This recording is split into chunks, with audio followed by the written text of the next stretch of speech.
Well, starting now on Book TV, a look at Michelle Obama's book tour for her new memoir, Becoming.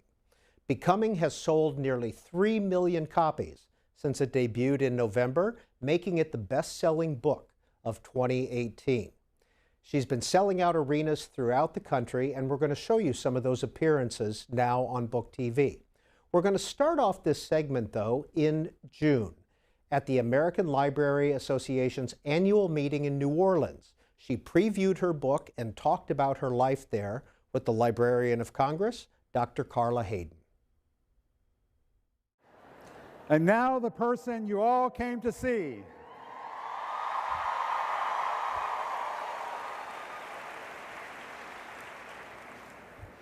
Michelle LaVaughn Robinson Obama.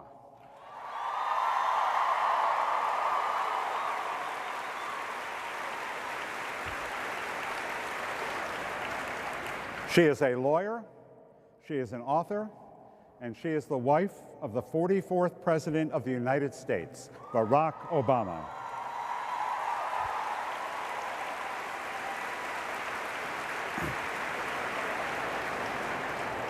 Throughout her initiatives as First Lady, she has become a role model for women and for girls, and an advocate for healthy families, service members and their families, higher education, and international adolescent girls' education. Her much-anticipated memoir, Becoming, will be published in the U.S. and Canada on November 13, 2018 by Crown, a division of Penguin Random House.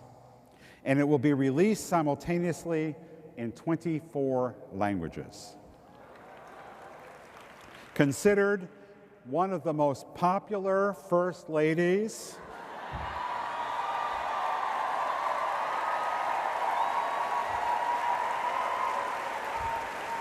Mrs. Obama invites readers into her world, chronicling the experiences that have shaped her from her childhood on the South Side of Chicago to her years as an executive balancing the demands of motherhood and work, to her time spent at the world's most famous address.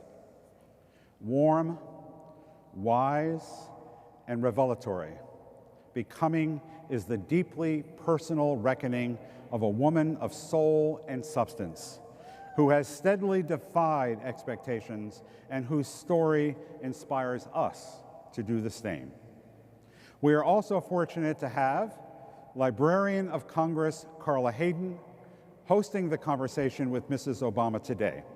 As we know, Hayden was nominated to this position of Librarian of Congress by President Barack Obama in February 2016, and her nomination was confirmed by the U.S. Senate in July 2016. She was sworn in as the 14th Librarian of Congress in September 2016. Librarian of Congress Carla Hayden and First Lady, Mrs. Obama, come together now for an in-depth conversation around her forthcoming memoir, Becoming, and the experiences that have impacted her life, her family, and her country. Michelle Obama.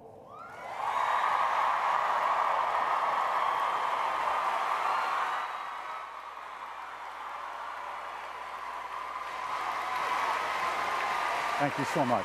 Very special.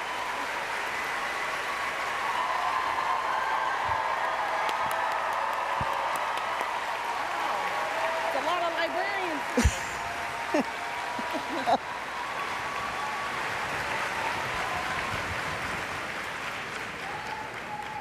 A lot of librarians here.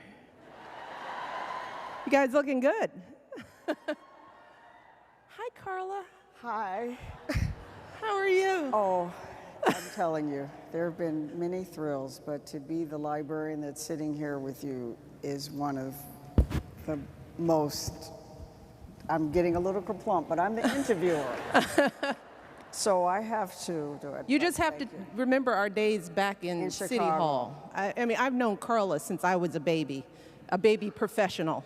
So You shouldn't be nervous. And what a professional you were, though, because with Chicago Public Library, I came back from Pittsburgh, and the library was part of your portfolio. Yes, it was. And it made such a difference to have somebody that understood libraries, that read and everything in government like that. That was her.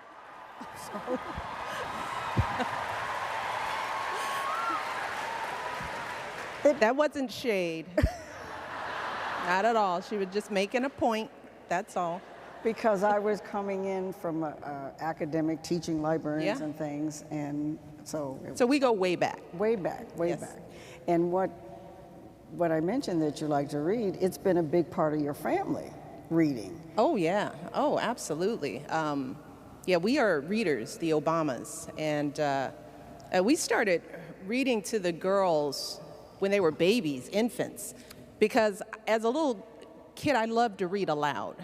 I was one of those kids who would set up the stuffed animals and the Barbies and read to them and show them the pictures and then go back. I love the act of reading aloud. So when I had kids, they just became like my real babies I could read to. Aww. So I read to them all the time, all the time. I know every word of every Dr. Seuss anything, still by heart. As the girls grew up, we continued to incorporate books as a form of family activity. So as they got older, we started reading more complex books together. So Barack and Malia read all of the Harry Potter books aloud, from front to cover, from the front to the back. And then she could see the movie after they read it. So that was their father-daughter ritual. So they've seen, and I stayed out of that because you want the father to have a thing that they do. So I don't know anything about Harry Potter because I wasn't even going to get involved in that. So that's their thing. So when Sasha got older, I read Life of Pi with her, and then we saw the movie. And we were big comic family readers, Really? so we loved Calvin and Hobbes. We were a big Calvin and Hobbes family. So yeah, we reading all the was, it was a part of the way we put our kids to sleep at night. I felt that music, reading, culture was an important part of their development from very early on. So we are big readers. And one of the images that I know that when you were in the White House and there would be holiday time, you would be going and they would be going to the bookstores. Oh, yeah.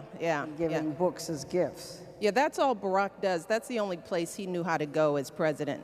He could golf and he could get to the bookstore. I think those were the two things he felt comfortable doing outside of the White House. But that was an annual ritual of he and the girls to go to one of the bookstores for the holidays.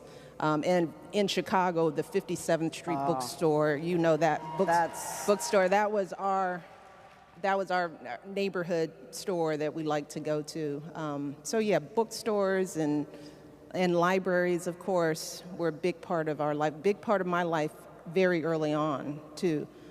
I remember my first experience with going to the library. I was 4, and it was like the first official time I got an ID. You felt like a big-time person getting something with your name on it. And I remember going into the library in our neighborhood was 3 blocks from our house. And my mom, who was a housewife at the time, that's where she would take us.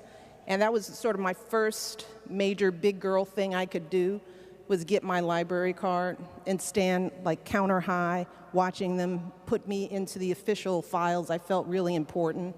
I didn't know what to do with my library card because I didn't have a wallet or a purse. But I felt really special just to have it. And we would go to the library. It was a community space. As all of you all know, the library for us, like for all of you, you see, it's a major part of any community. And that was the place for our family to go to get those early books, Dick and Jane books, Babar the Elephant. You go off into the children's corner where the colorful titles were. And then I thought one day I'd graduate to going upstairs where the books were darker and the jackets were maroon or blue, or that was where the serious books were, upstairs. Did you ever get to go? Oh, yeah. Okay, I go got ahead. up there one day, I graduated. But then the library became work, research papers, the Dewey Decimal System. It became a little sad. See, only here at the Only library here. convention What do we do get we just get a a shout shout out for the Dewey Decimal System. Only here. I love you all. I do. You're that, well, so you continued, you went to school, you graduate school, all of that, and then your life got even busier. And how did you find time to read just for pleasure? And you know we all want to know. Say do what? You get a chance to read anything for pleasure? Oh, yeah. There were moments of escape. Today, however, I'm spending most of my time selfishly focused on my book. So that's what I'm reading, y'all. Editing. It's almost ready. It's coming. I wanna But ask you about I've that. been immersed in that process. So this year has been a little tougher for me because I'm trying to, stay in my voice. But when I do have time, I have one of my chief of staff, Melissa, who, by the way, she's more excited to be here than she was to meet Bruce Springsteen. I mean, Melissa Winter is my book recommender. She loves you all. And I may lose her here in this convention center tonight. She might leave me. She's been with me from the very beginning of the campaign. But she is my book guru. And I usually read what Melissa tells me I should read. So she'll pass on. She'll throw some books in my bag on a long trip. But what have I been reading? I mean, I have a very eclectic sort of reading a list. I've read Commonwealth. I love a good story that takes me outside of myself. I love everything that Zadie Smith has done. White Teeth. I actually accidentally reread that. I read it maybe 2 years ago, and then I was like, it was on my shelf, and I thought, have I read this? And I started reading it, and I was thinking, I must have ESPN or something, because I know what's going to happen in the next page. This is how my life is, that these past decades, I would forget what I've read, but I read it, and I realized by the third chapter that I had read it already, but I finished it because it was just that good. I was going to say, did you put it down? Oh, no. Oh, no. I love her storytelling, her characters. Just finished reading Exit West, which was very good, very, very powerful. The Nightingale, I read just the other day. Any shout-outs for The Nightingale? Chimamanda Adichie, I love all of her stuff. So, I mean, I love stories. I love to escape for a moment. I needed that escape over the past 10 years. I needed to get out of my own story, get into somebody else's story for a minute. And were you able to do that? I mean, were you Oh, yeah, able to yeah. just get lost in a book? I couldn't read in the White House at times. There was just too much going on, and we were running so fast that whenever I got a chance to sit down and pick up a book, I would get maybe a sentence and I would fall asleep. So I literally sitting down, I don't know if I was napping or passed out. I couldn't tell the difference. I'd wake up and it would be an hour, and I thought, was I asleep? That's how the White House years felt. So usually on a longer trip, I could get into a book. But it was, it was a hectic 8 years. Now, you said pick up a book, so that implies the physical book. Oh, I always What about do. ebooks? Yeah, I'm not an e-reader. I like to have a book in my hand. Yeah. Yeah. I mean, even in my writing process, I like to hold it. I can't really edit things on the computer well. I feel like I have to write down my thoughts.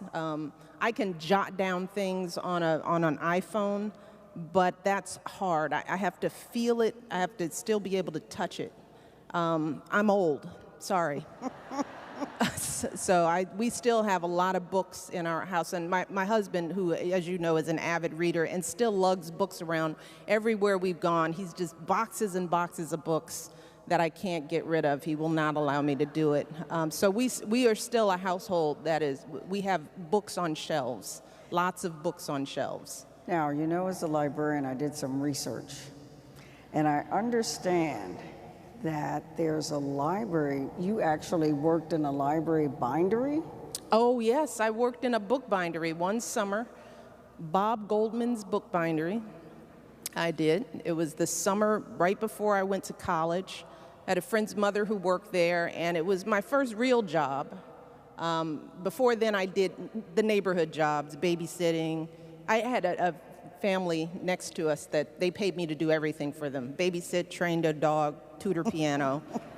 The Smiths, I love them. They got me through high school. But then I graduated to a job downtown. The bindery was downtown, and a friend's mother worked there. And my job it entailed doing one thing 1,000 times every day, all day, over and over again. So I got to put the little metal thing in a hole and then pass the cardboard over to the guy that would slam it down. So my job was to take the metal thing, put it in the hole, and pass it. And I was good with doing that for the first day, even. I thought, you know, I was aiming at finishing it. I thought there would be an end to it, that there were like thousands of them, and I would prove to the bindery people that I was so fast that I could complete it and I would be done. And I just realized it's never over. They just kept coming, the little pieces of cardboard and the little things, and that went on for weeks and weeks and weeks doing the same thing. And I just thought, my God, I'm ready for college. I can do this. But it taught me great respect for the men and women who do that work every day, that thankless work that makes it possible for us to have books and folders. And, you know, I learned work ethic at the bindery. The dozens of people in that plant who came there and they did the same job every day for years and years and years. Right. You know, they reminded me of my father, those blue-collar workers who didn't look for passion in their jobs. They didn't have the luxury like we did to think about doing the things that we loved. They had to do things that put food on the table. And that was my first experience, shoulder to shoulder with men and women who were making a living for their families. Now, you mentioned your father so many times about his work ethic and what it took for him to go to work and provide and things. You saw it firsthand. Oh, my father, Fraser Robinson, man, he was, you know, every value that I have in me came from my mother and father and watching them day to day.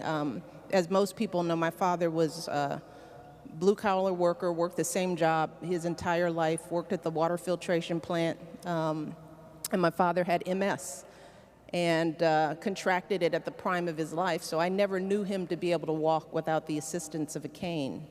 But my father got up. Every day was a shift job, so, you know, some days he was on days, some days he was on nights, some days he was on evenings, so his schedule changed.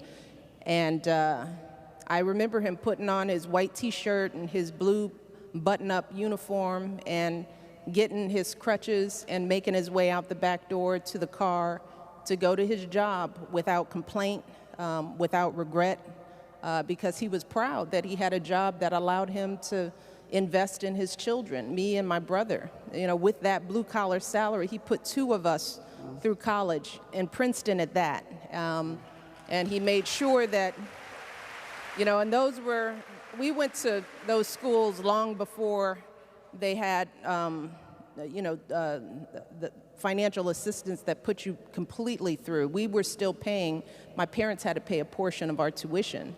And he made sure that our tuition was paid on time. We never were going to be late and not be able to register for our classes.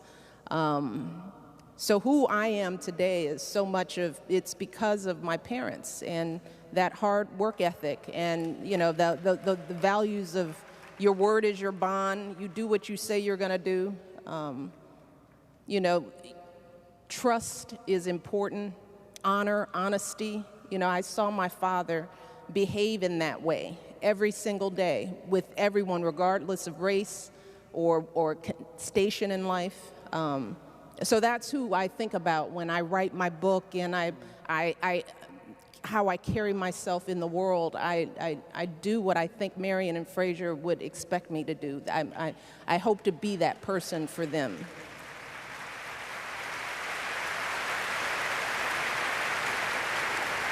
And my mom is out here. And Is your mom here? Oh, yeah, she's Miss Colleen. Hey, Mom. Sorry.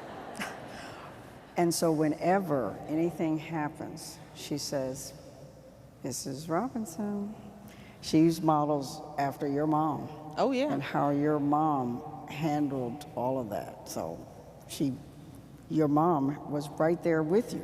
Well, you know, Grandma, you know, we couldn't have made it through the White House without her.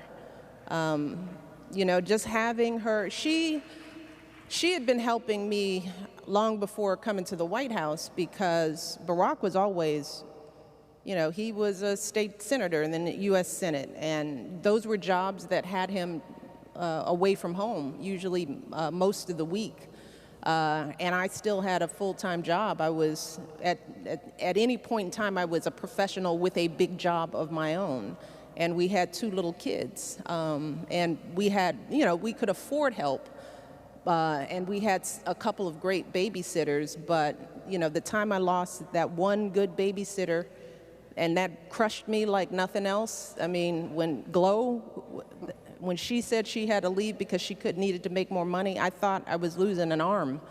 You know, Barack was trying to console me, and I was like, dude, just get out of here. You are of no help to me. I need Glow. I don't need you. You do nothing for me. But I remember that pain, and I thought, how can I go to work every day and not know that my kids are good, that there was somebody who loves them, which is not to, you know, get on a soapbox, which is why affordable child care is so important, because so many having access to that kind of security for all the families out there who don't have a choice, they have to go to work.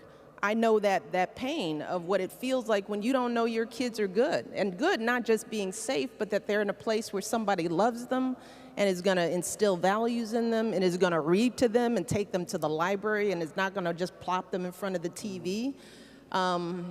So I was about to quit working. And I thought, I just can't do it. I can't keep up the balance. And who stepped in but my mom, who was not yet retired, but she would come over at the crack of dawn to allow me to go to the gym. She'd start getting the kids ready for school. She'd wake them up, fix breakfast. I'd come back, I'd grab them, I'd take them to school. She'd go to work. She'd get off, she'd come and pick them up, get them home, start dinner. By that time, I'd get home. I mean, we had our routine down. And there's just something about having your mom in that place where you know she will kill someone for her grandchildren. So she was the grandmother at the pickup line. She was going to be the first one at the pickup line because she didn't want her little grandbabies walking around wondering where their ride was. So she would get there an hour before pickup to be the first car so that she'd see her babies and bring them here, bring them here. You can't pay for that. No. So we brought that energy with us to the White House, and we needed it, that kind of no-nonsense, solid, tell it like it is, unimpressed with everything kind of personality that is Marion Robinson. You know, she did not want anybody doing her laundry at the White House. She could do her laundry just fine. Really? She was, was notoriously doing, we had housekeepers and butlers and everything at the White House. And she was like, don't touch my underwear. I've got it. Too old for that. My mom's role model. And she taught the girls to do their laundry. Ah. So they had laundry duty with Grandma. Oh, so she really helped keep them grounded because. Oh my God, yeah. She kept the whole White House grounded. She just kept, and everybody used to go up to her room, the butlers, the staff, they'd just be in there chit-chatting with her, shooting the breeze, getting some wisdom, telling their stories. You know, she just had a whole little counseling session up there in her suites. of rooms. But she kept us humble and focused on what was important, and she was my sounding board. Anytime anything crazy happened over the course of the day, the first thing I would do, her suite of rooms were on the 3rd floor above us, and I'd go there and I'd sit on her couch. She'd have on MSNBC or something, and she'd be trying not to talk about what was on the news until I kind of let her know that I was ready to talk about it. And she would do what she always did, sit there and just listen and go, and then what? Because my mother was not going to solve your problems for you. No. You know, she was going to listen, and she would say, well, what do you think about that? And then you'd figure it out, and by the time you'd leave, you'd figure, I feel great.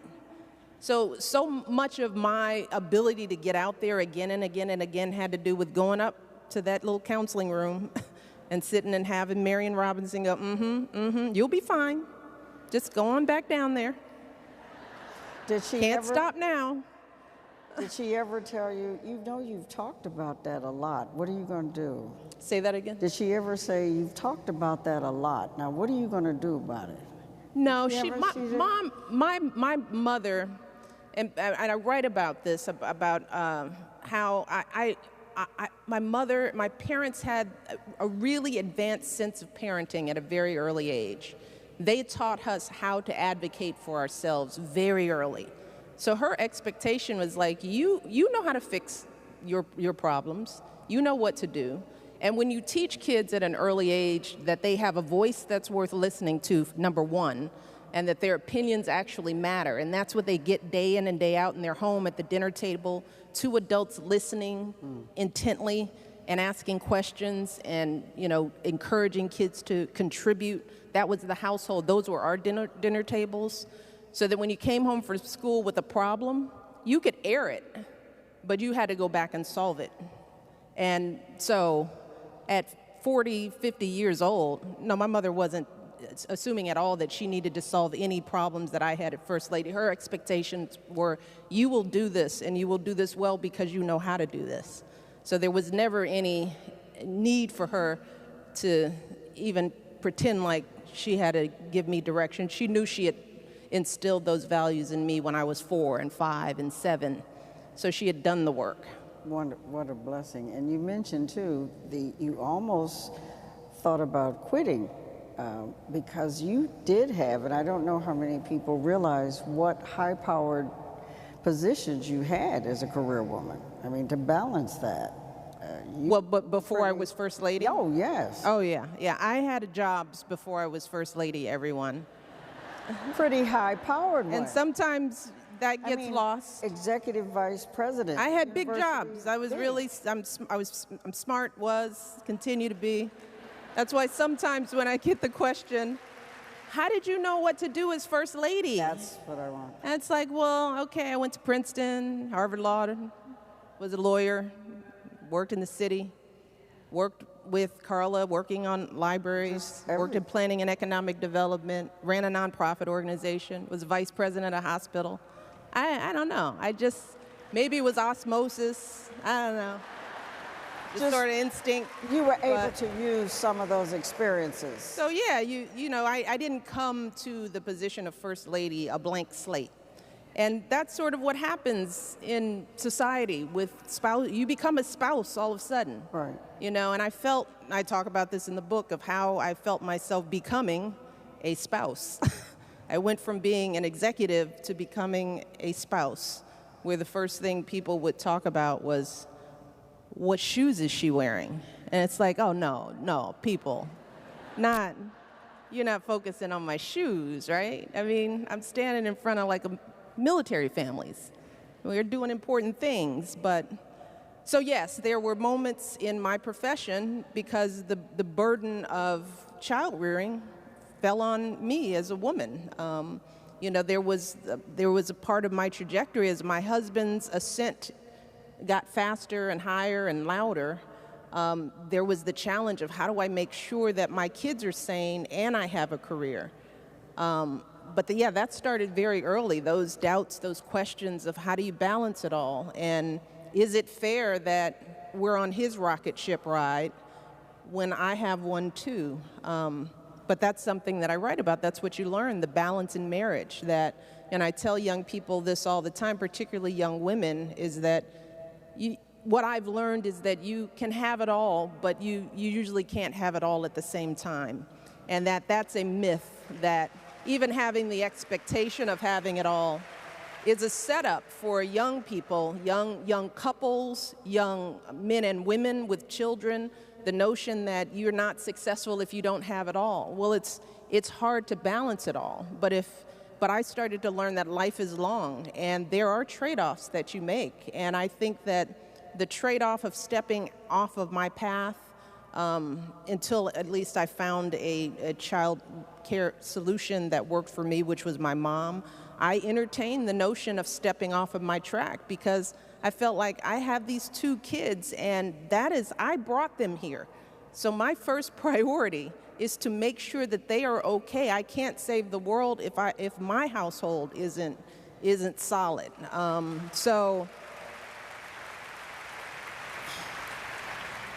But the other thing I learned at that point in time, when I was ready to jump off the professional track, I started not caring what people thought about me professionally. So I felt more freedom to ask for what I needed. So I wound up staying in my career because I had an opportunity to become the vice president of community affairs at the University of Chicago. The president was looking for a new person to head that division, and I had just had Sasha. She was 4 months old, and I was like, not doing it, don't care about work. But one of my good friends said, well, you should interview because this guy is really different. And I was like, okay, I don't care. So I was still breastfeeding, so I had Sasha in the crib. I said, we're going to an interview, baby. We're going to go see this man who wants me to work for him, but we don't care. We don't care, so we're going. And he needs to see all of me. I have a baby and a husband who's a U.S. senator or whatever he was doing at the time. It's like, you want to hire this? Well, let me tell you what it'll take. I'll need this much money. I'll need flexibility. I laid down a whole list of demands that I knew were going to have him running in the other direction, because I really felt the freedom to be like, well, if you can do this, and this for me, then maybe I'll think about it. And he said yes to the whole list of all the things I asked for. And I thought, wow, I guess I have to try this now. But what I learned there is that as women, as individuals, you have to ask for what you need and not assume that people are going to give you what you need. And that taught me that I can define the terms of my professional life in a way that I didn't feel the freedom to do. So I thought, if I'm going to do this, I'm going to do this in a way that provides balance. And I told folks there, don't expect me at every meeting. Don't expect me to come to meetings where we're not doing anything, because I'm going to the Halloween parade, and that's important. And I'm doing my job, and I'm doing it well, but this meeting isn't necessary. So I felt that freedom for the first time in my professional life to ask for what I need, knowing that I was worthy of it, that I was valuable to them. Even in all my complicatedness, I was still giving them value, but I had to learn to appreciate that value before I could ask for what I needed. Right, and not be afraid. Oh gosh, yeah, not be afraid at all. That they might say no. Which is easier said than done, so I understand. It is not easy to tell somebody that you're worth a lot, especially for women. We have a hard time saying that about ourselves, that I know my worth. And I can put a monetary number on it too, that there is a value to it. And those are the kind of things that I'm exploring in the book as well. And I'm not really just trying to pump the book, but these are things I've been thinking about for the last year. I've been sort of reliving these things and figuring out what it's taught me. So I'm writing about all that. So if I sound a little like therapy here. Well, you're in it. I'm in it. I'm still in it. Thinking about it. And you're having the time to be able to step back, because you mentioned going and going. You didn't have really time to reflect as things were happening. There was no time to reflect in 8 years. I mean, we did so much so fast. And we also knew we didn't have the luxury to make mistakes. When you are the first, I mean, I've lived my life as the first, the only one at the table, and Barack and I knew very early that we would be measured by a different yardstick. Making mistakes was not an option for us. Not that we didn't make mistakes, but we had to be good. No, we had to be outstanding at everything we did. And when you're operating at that level, and you're trying to live up to the, to the expectations of your ancestors, of your father, when you're the first, you're the one that's laying the red carpet down for others to follow. So yes, we were moving fast. I was starting an initiative almost every year during the 8 years that I was there. And when I started an initiative, there was a lot of work that went into it beforehand, because coming to this work as a professional, I knew that strategic thinking about an initiative had to happen. The background work had to be done. We met when we started Let's Move. Before we even launched it, we spent a year meeting with every expert in the field. We had already developed partnerships before we had even announced it. We had focus groups. We were meeting with legislators and policymakers so that when we stepped out into the arena, we knew what the pitfalls would be. We knew where the partnerships needed to be. We knew where the holes were. Well, that was work that we were doing at the same time that you're doing state visits and Halloween parties and Christmas decorations. And so you're like a swan with the paddling legs underneath. That was 8 years of that. So yeah, I realized there was time that something really major would happen at the beginning of the week. Let's say you met the Pope or something like that. Let's just say that. This is the weird thing. That's the kind of stuff we did. I met the Pope or hanging out with the Queen. It's like, okay, that was my week. That's my life. Are you kidding me? That was 1 week, too. It could be in 1 week, A state visit, my first trip to Africa, that was my solo trip, involved doing push-ups with Bishop Desmond Tutu. Literally. And I was like, please get up. Please don't. He's like, no, I'm going to do push-ups. Come, Michelle, come down. So I just looked around. It's like, if something happens to him, it's not me. Wow. So I was doing push-ups with Bishop Tutu. I gave a speech to a group of young African women leaders. I met Nelson Mandela. We went on a safari. I went to Botswana. That's like 4 days. All of that kind of stuff would happen in like 4 days. And then you go to the next week, and I could literally forget everything that just happened the week before, because something like that would be happening in the next week. So to be able to remember it all, to keep it all in your head, I would find myself forgetting, oh yeah, I went to Prague. I literally forgot that I've been to Prague. And I mean, we had this conversation. Somebody said, what do you think of Prague? And I said, I've never been to Prague. And my chief of staff said, yes, you have. And I was like, no, I've never been to Prague, ever. She was like, yes. And we went back and forth, and it took a picture of me in Prague going, you're right. I forgot all about that. I was there for 2 days. That's how, that's what the pace is. You can forget big, major things, not because they weren't important, but they get crowded out by the next series of issues and demands. So I don't know what the question was, how we got on this. You forgot the question. I forgot the question. It's all right. So when you think about all of that, and then you have the two little ones. Say that again? The two little ones, right? Oh, my kids, yes. And so they might have... I never forgot about them. And so that balance, and so when people are thinking about balance and how you do it, any advice for how people can try to... Yeah, there's a lot of advice for balance. My balance is crazy. It's on, because you're the first lady, but you're also trying to go to the potluck, and the soccer game, and I tell the story of how Barack went to parent-teacher conference, and he's got a big motorcade. It's big.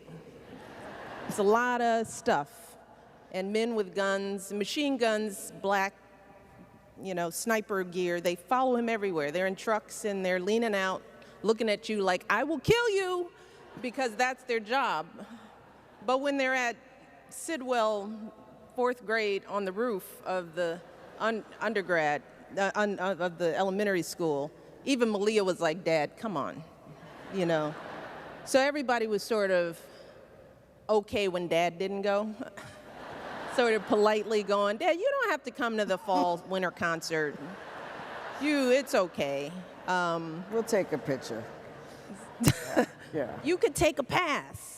But I would be there, and Mom would be there, and you're trying to be a normal parent in the midst of it. When your kid's invited over for a sleepover, and you have to explain to them, we'll need your Social Security number, and there will be dogs sweeping your house, and they're going to ask you if you have guns and drugs, and you'll have to tell them, "Sorry, Mrs. Julia's mom, but this is what it means to have Sasha over, but it's going to be fine." They'll have fun. But kids have fun. They learn how to work past all of that. But you're balancing. At least I was balancing not just the act of being a mother, but being the first lady of the first daughters, who had their own detail all the time. So imagine trying to go to prom with 8 men with guns and doing anything else that you're trying to do as a teenager with 8 men with guns. Barack and I were very happy about it.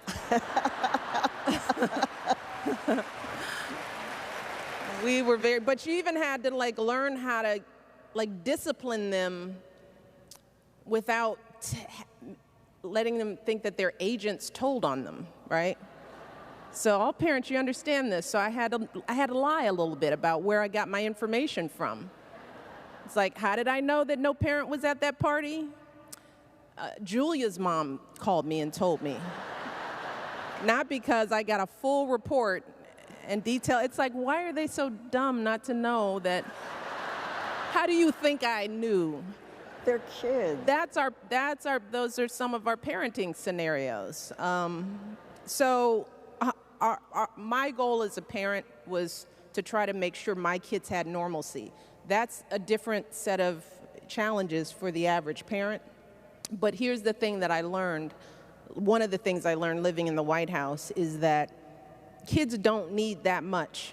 If they know you love them unconditionally, you can live in the White House, you can live in you can live in a little bitty apartment I grew up in. Home is what you make of it inside. It's that interaction that you have every day, and it doesn't have to be perfect.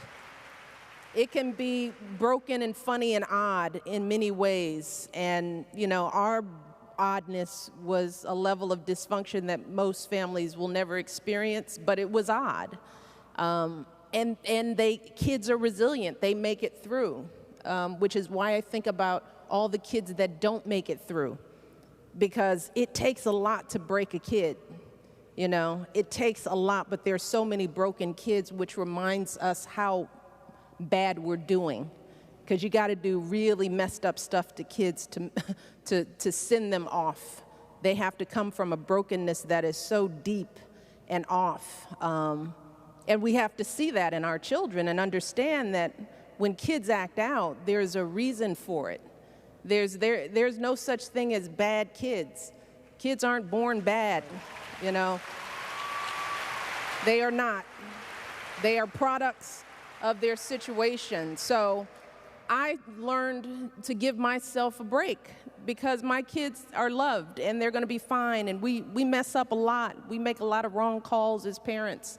But, we hold them to high standards as people. You know, we don't measure them by things and grades. We measure them for how they interact in the world. How do they treat their friends? How do they treat each other? Things like kindness and compassion and empathy. Those are the things that we have tried to teach them over these years. And here's the thing, kids watch what you do, not what you say. So the biggest thing that Barack and I could ever do to be good parents to our kids is to be good people in the world for them to see every day. So, and that is true whether you're the president and the first lady or you're Marion and Fraser Robinson. Those standards don't, you know, they don't know title, they don't know income. That's just all that kids need. And we as you librarians know, who you're working in the communities and you're seeing these kids come into your doors, and they come with such promise, and they just want somebody to love them, you know? They just want somebody to tell them that they're okay.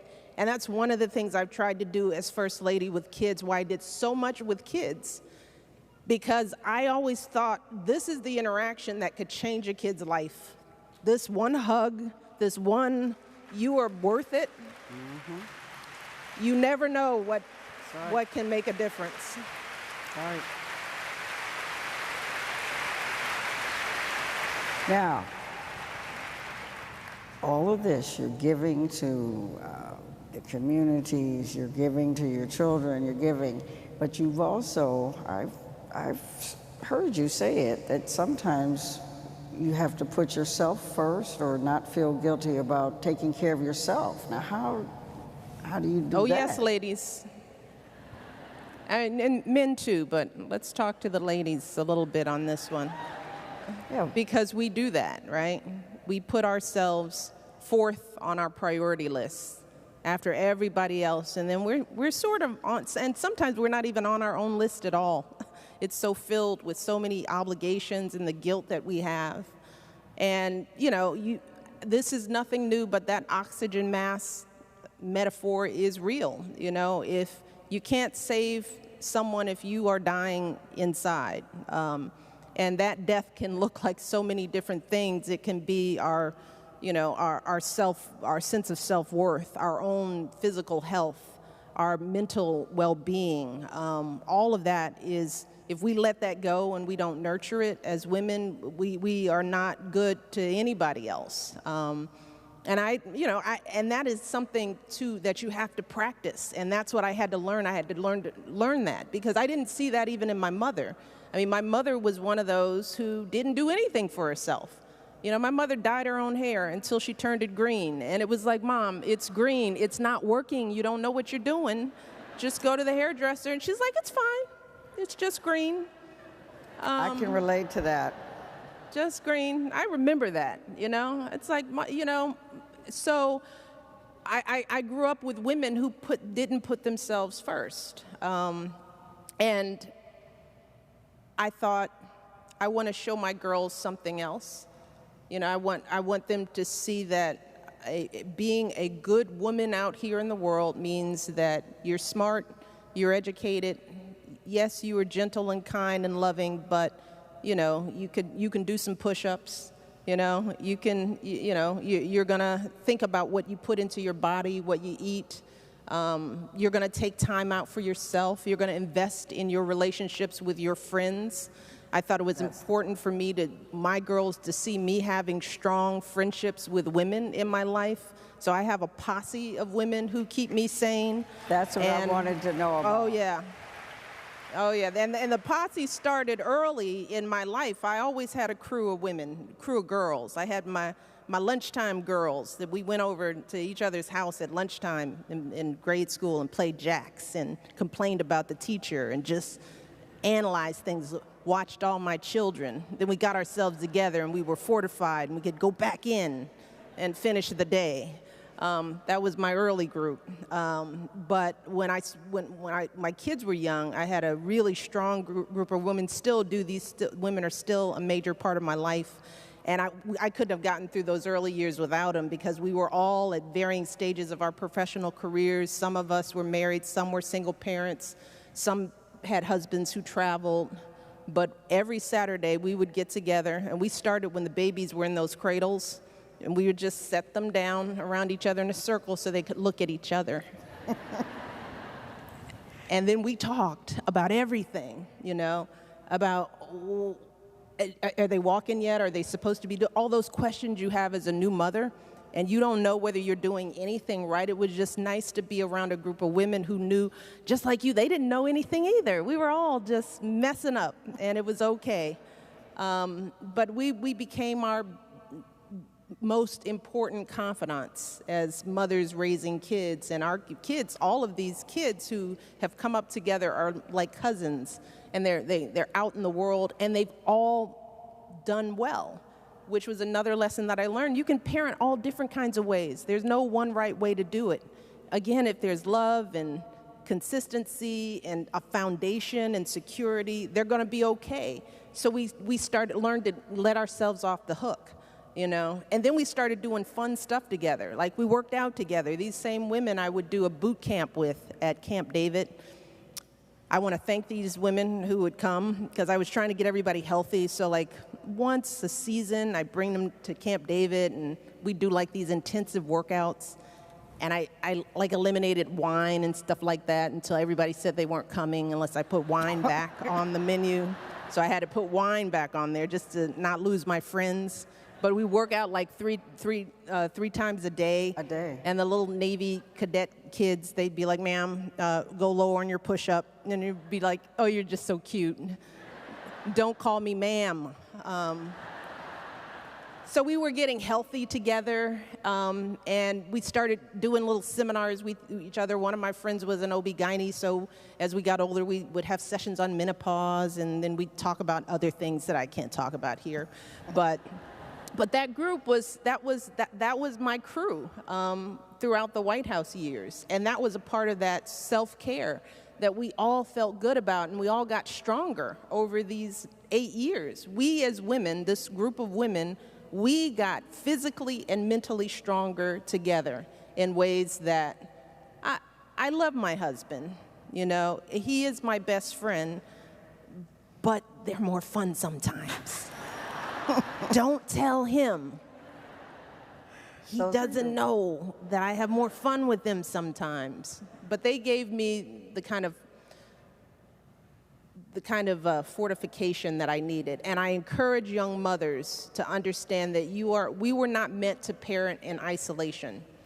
And so many young parents, because of, you know, circumstances, maybe they were transferred, they're living away from their homes. I saw this in military families. A young, you know, military mom would move away from her family. She'd have kids, she'd be alone, and she'd be wondering, well, why is this so hard? And I'd say, because you're not supposed to do this alone. You know, children weren't meant to be raised in isolation. We need community. That it does take a village. And so I encourage young women to build their village. If it's not at home with your mom and your aunts and your cousins, then wherever you are, build that village, because that will be your salvation. It keeps you sane, and it just keeps you in balance in a way that I think we don't appreciate. And what about fun? Fun? Yeah. Well, I just told you a bunch of fun we had. The push-ups. The push-ups are fun, Carla. You should. So you wouldn't enjoy like working out with me? I'd keep score. Watch you all. That's why you tell Carla doesn't work out, because she thinks there's scores to be kept during a workout. It's like, okay, one push-up for me and one for you. Well, we had fun. Oh, yeah, we had fun. We made sure we had fun. And we wanted the White House to be a place of fun, and particularly in tough times. You know, and we went through some tough times, crisis, shootings. I mean, the amount of grief that we had to, I won't even say we weren't carrying it, but we had to help the country get through. You can't have all crisis. You know, the country needs a moment to feel like they can celebrate in some way, shape, or form, even in the darkest times. So we had Halloween at the White House, and kids came and mostly military kids and their families. They would come around the South Lawn, and it was all decorated, and the house was orange, and everybody was in costume, and they got to trick or treat at the White House. You know, we had any major state event that we did, whether it was a state dinner or a rival, we found a way to incorporate kids in that. So if we had a big act performing in the evening, usually they'd agree to do a separate performance or a talk or a workshop with young kids from when we'd fly them in from all over the country so that there would be kids getting different experiences. So kids sat down and talked to, you know, every major star that came to the White House. We had the whole cast of Hamilton come back and perform. And it was a very full circle moment for me, because we first met Lin-Manuel when the very first cultural event that we did at the White House was the spoken word event, because spoken word rap, for those of you who don't know, poetry, you know, sort of cool poetry, had never been done in the White House in the East Room with George and Martha standing there. And so we were going to do that as the first event. So we were finding some of the hottest young voices, and we did a rope line, and this young kid, Lin-Manuel, came up, and Barack and I were, "What are you going to perform, young man?" And he said, "I'm going to do a rap about Alexander Hamilton." And we were like, oh. You know, that's when you remember you're the president and first lady. You cannot laugh in the face of your guests and go, "What? Are you kidding?" And then he went on to perform the first number that was the first number he had prepared, and it was obviously amazing. And so afterwards we were like, "That's really good." And he said, "Yes, I'm going to do a whole Broadway show on it." And we were like, you're like, "Good luck with that, kid." And then it blew up. And we invited the whole cast back, and they performed. First, they did a whole day of workshops for kids from all over the country. So they were doing lyric writing and, you know, you name it. They were in the red room writing and rapping in the blue room, and they were dancing in the yellow oval, and you name it. They were everywhere. And then they did the performance in the East Room with all these kids who had never gotten to see the Broadway performance, but they all knew the words. So we had fun. We had lots of fun, and all our fun always involved kids, because kids are good. They just make everything better. And we wanted to make sure that kids felt like this White House belonged to them. You know, that they felt like when they walked into it, and kids of all backgrounds felt like this was a place that kids were supposed to be, not like peering out the front gates, but they were supposed to walk in those doors and experience everything that was going on in there.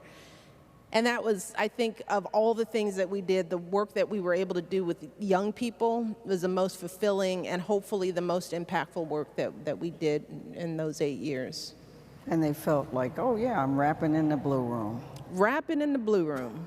We did a whole design workshop where kids were draping with designers, and there were mannequins up in the, so we did a whole workshop. Anna Wintour helped to put it together, so we had some of the top designers come. It was sort of a way to kind of give an homage to all the American designers who would work with me, but not to do it and make it about me. So it had to be about kids. So they all came for a day of working with all these young designers around the world, and they were making jewelry in different rooms, and they came together for a panel, and they got to meet Diane von Furstenberg, and all these big names came, and they spent the day with these kids. And it was about them, but it was also about fashion. So those were the kind of the ways I tried to think about, you know, linking the stuff that people wrote about to something that was important. It's like, okay, you like my shoes, but let's teach some kids how to be designers, what this craft means in America. That it's that it's not just about how you look, but what you do. And design. And all of that was fun. Fun. And the kids left feeling like, "Hey, I've been to the White House. It was They cool." felt like they were something special.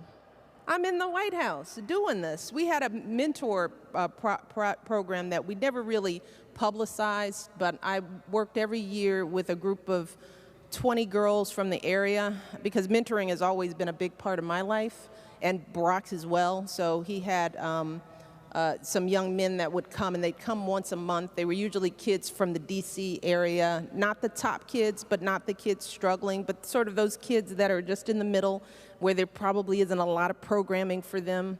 And they would be paired up with a high-powered woman in the administration. Valerie Jarrett was a mentor. Chris Comerford, who was the first female executive chef at the White House, who Laura Bush appointed, she was a mentor. And they'd meet with these kids all the time, but they would come together once a month in the White House.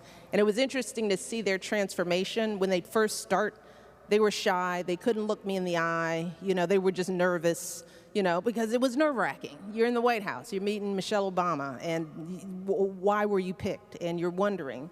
But we'd spend time talking and eating popcorn, and we'd talk about everything. And by the time they completed, usually 2 years with us, by their graduation ceremony, when their parents would come, they felt there was just a shift in who they thought they were. You know, they felt comfortable in that space, in that room with me. They knew that they deserved that for themselves. And it's that process of just giving them that exposure on a regular basis, saying, you are worthy. I don't even care about your grades. Who are you as a person? And you are worth being talked to, being listened to. And they came in, and after a while, they owned the place. They didn't even notice me. It's like, oh yeah, Mom, that's Michelle Obama. We're old friends now. Let me show you the blue room. I mean, they had a confidence. And my belief for them was that if you can walk into the White House and look me in the eye and introduce yourself, there is no room you cannot go in. There's no room you can't go into after that.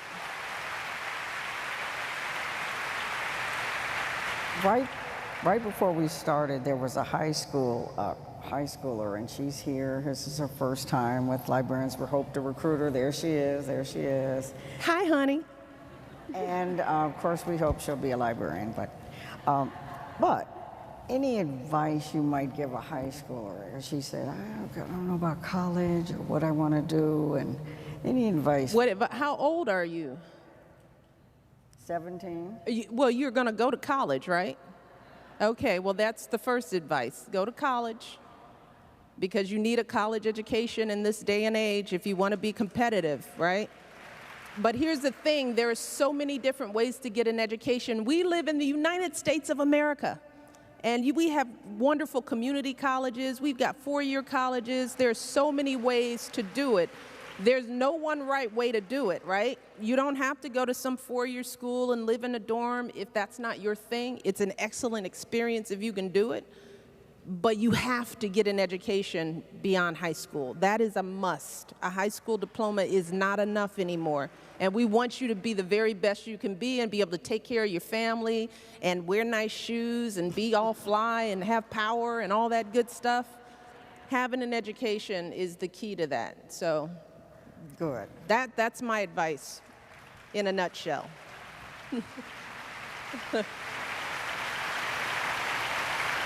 Now,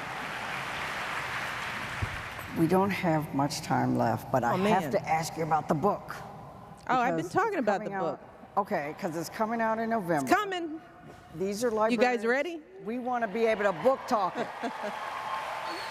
You got to give us a few things so we can book talk it. That's what we do. All right. Well, I've given you a few tidbits, but you know, if I were to describe the book,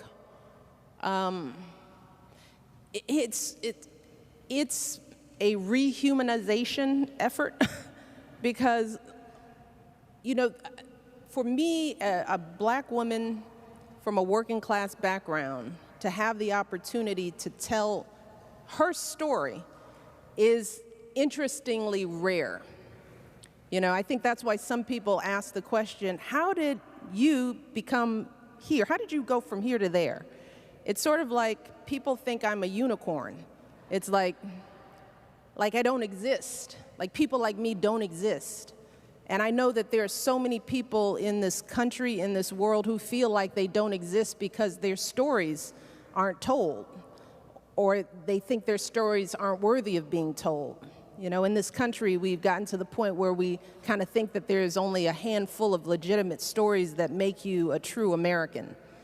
And so if you don't fall into that narrow sort of line, it's like you don't belong. But we all belong. And I think my book is just, it's the ordinariness of a very extraordinary story. And I hope that by telling it, that it makes others, not just black women, not just black people, but other people, other women, people who feel faceless and invisible and voiceless, to feel the pride in their story in the way that I feel about mine. The ordinariness of growing up as a working class kid with two parents who had values. They didn't have a lot of money. You know, we grew up with music and art and love, and that was just about it. And we were encouraged to get an education. You know, I am not a unicorn. There are millions of kids like me out there. And it's just a shame that sometimes people will see me and they will only see my color. And then they'll make certain judgments about that. And that's dangerous for us to dehumanize each other in that way. We are all just people, you know, with stories to tell.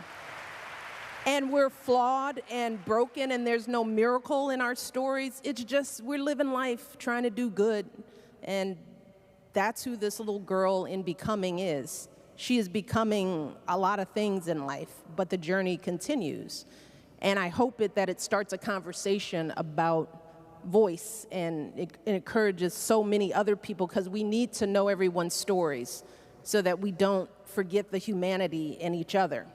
Because what we've learned, Barack and I, over the course of this 8 years and traveling around the country, is that Americans are good people, decent people, really, even if we don't agree on politics. And we have to remember that about ourselves and understand that that's true not just here in America, but around the world. There are no devils out there. There are no people out there. There are people who do bad things, but all of us are really just trying to figure it out. And if we've done something really horrible, it's usually because we were broken in some way. And if we understand each other's stories and we share those stories, that maybe we can be more empathetic. Maybe we can be more inclusive. Maybe we can be more forgiving and be more open. So I hope that the book encourages some conversation around those kind of things. And then you'll hear about the China and my shoes. A couple of nice stories, you know. Bo and Sonny make an appearance, so not to worry. They're there. They're still alive, doing well, by the way. Thank you. We love that. Well, I just have to tell you, we are glad that you were Michelle Obama. Thank you, Carla. And they are too. Thank you all. Thank you for everything you all do. Keep doing the work out in the community. We need you.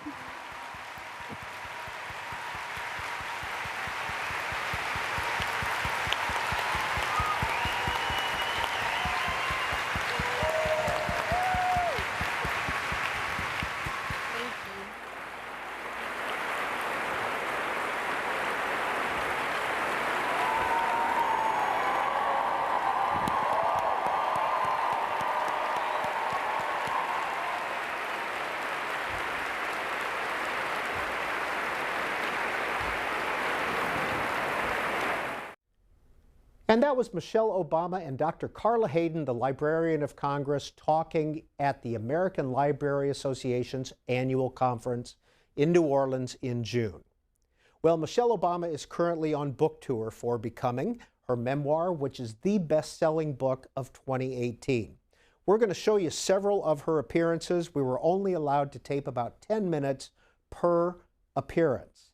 Here she is on the book kickoff in Chicago at the United Center with Oprah Winfrey. She made us always feel like the White House was really our house, the people's house. She is your hometown girl from the south side of Chicago. Welcome, Michelle Obama!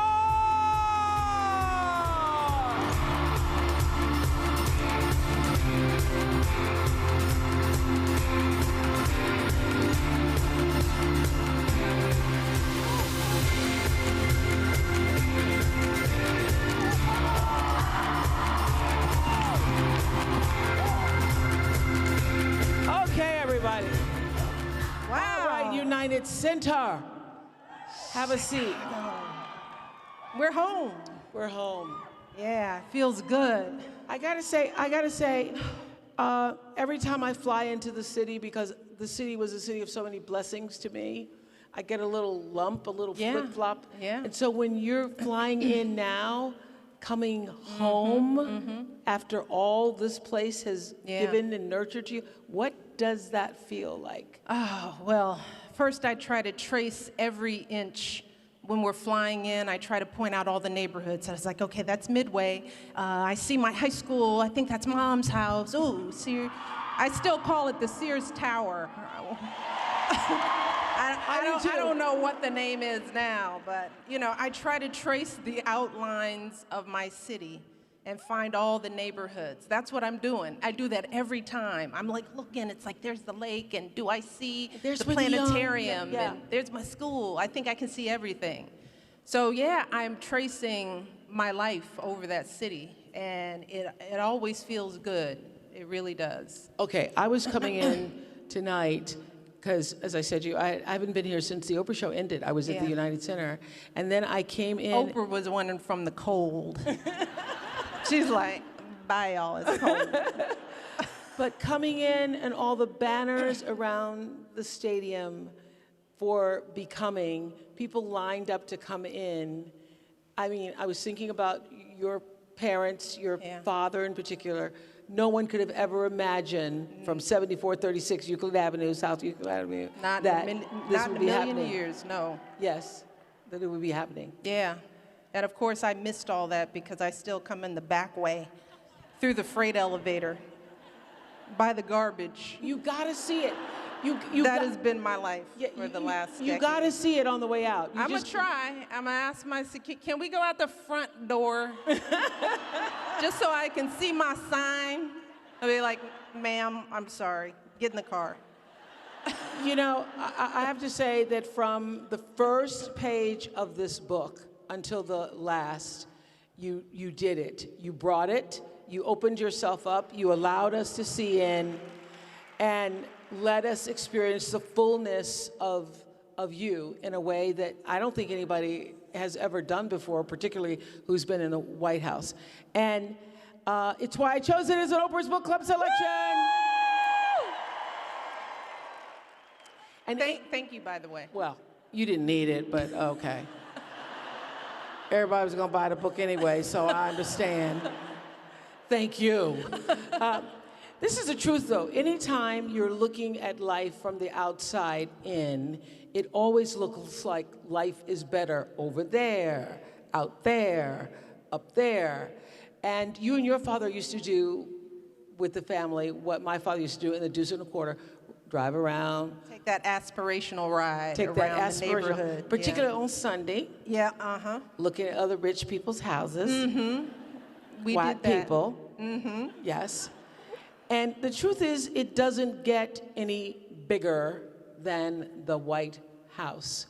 But what you allowed us to see is that it isn't always as it seems, and that the White House is really a paradox. I'd like for you to paint the picture for us of life inside.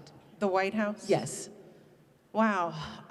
I describe it as like living in the fanciest hotel, and you have your elevator that takes you up to your room, and there's a lobby where all the action is going on, and that's the central floor. What you see on TV about the White House, the state floor, that's not the private residence. That's where all the official stuff goes on, with the red room and the blue room and the green room, and all the rooms are the East room. That's the ceremonial floor. But then up the next floor, there are two more floors that are the residence. And those floors are private to the families who live there. And once you get in that elevator and you come up to that floor and those elevators open, and there's usually an older black gentleman in a tuxedo who has worked at the White House for decades, often through Is he many standing there with a administrations. drink of refreshment? No, no. Just with a lovely smile. Okay. You know. Although you could have them do that too. At any time. I never thought of that. At any time until of the day. now. At any time of the day and night, can you just say, I'd like some refreshment? You know, you can, but then you realize, I write about this, Yes. that you pay for it, right? So they tell you you can order anything, and they listen very carefully because everybody listens to every word that the president says. And I used to tell Barack, don't say you want something, because then we'll have like thousands of it, you know, and then we're paying for it. So if I know, it was a shock. if he said he liked some rare fish, he just happened to say, this is delicious. And then we get the bill at the end of the month, and it's like, you flew that fish in from China? It's like, that fish wasn't that good. Listen, It's everybody, like, don't say you like that fish. everybody's just getting the book today, so I can see the surprise on people's faces when you hear her say that they had to pay for it. Yeah, a lot of people think, you know, and this is also was sort of an interesting thing when people would say, the taxpayers are paying for that.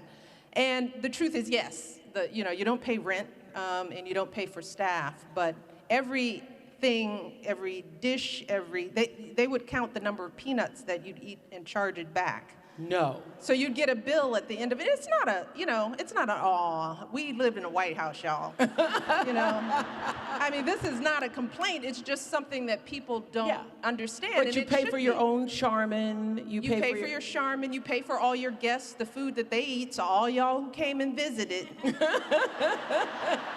When you were thinking, I'm just gonna take some, put it in the purse, I was like, we got the bill. No, but all the official events are paid for. There's a budget for that. But all of our private meals, all of our entertaining, whether we had family over for Thanksgiving, those things were paid for. But, you know, that's a minor part of the experience. But the house is beautiful, but it is staffed. And there are people there constantly. There are chefs and butlers.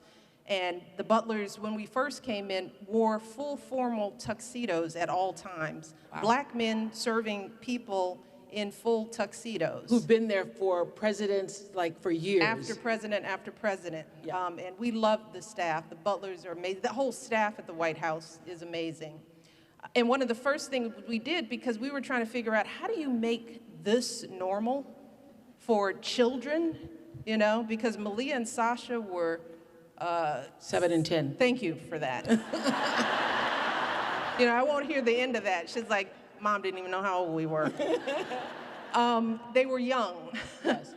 And we were figuring out, how do we keep them grounded? And the first thing we thought is, like, they cannot, you know, when we're having pancakes in the morning, it's just crazy to have a man with a tuxedo come in. When you got some little girls at a sleepover and you're bringing in some water, that, you know, so we canceled the tuxedos. It's like, yo, take those tuxedos off, wear some polo shirts and some slacks.